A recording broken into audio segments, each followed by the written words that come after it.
Dans un discours stimulant, M. Jean Epep, conseiller spécial du président Maurice Kamto, a partagé une analyse poignante des défis actuels auxquels est confrontée la démocratie au Cameroun.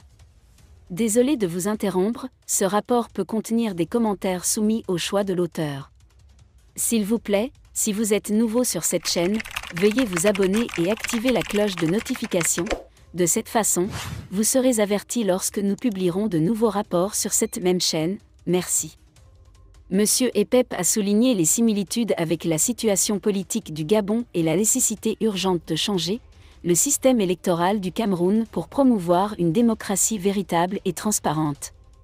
Epep a souligné les similitudes entre la situation politique au Gabon et au Cameroun, notant que la manipulation des listes électorales et des résultats des élections est une pratique courante.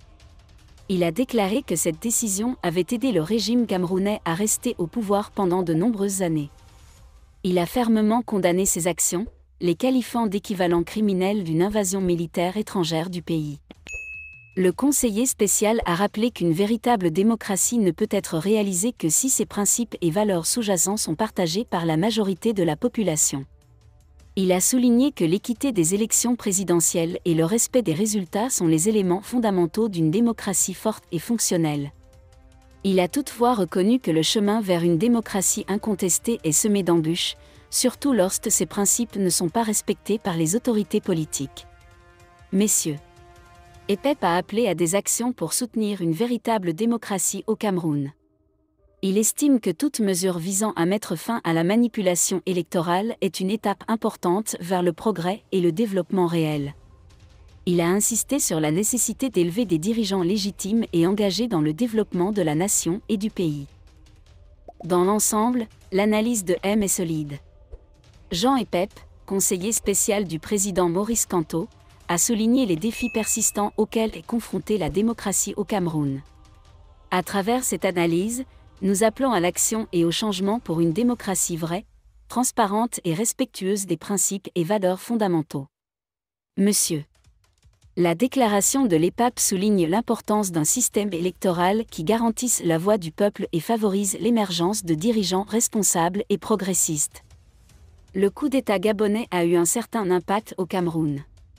Les experts du régime de Yaoundé ont dû refaire tous les calculs de succession de Biya à son fils Franck Biya. Le représentant intérimaire du RDPC a eu le courage de porter cette question sur la table. Dans une publication, il a demandé aux Camerounais de condamner Franck Biya à 13 ans de prison au lieu des 15 ans de prison auxquels Ali Bongo avait été condamné avant son renversement. Dans ce cas, Faran n'aura que 13 ans. Pas question. Bizarrement, personne n'a jusqu'à présent donné le vote qu'il demandait. Même ceux qui mangeaient dans ses mains. Politique. A écrit Alan Roosevelt Tigio. Étudie prépare un coup d'État. Au Cameroun, plusieurs hauts responsables ont été transférés moins de 24 heures après le coup d'État au Gabon. Il y a quelques jours, une campagne spéciale de recrutement de milliers de soldats de la garde présidentielle a été lancée.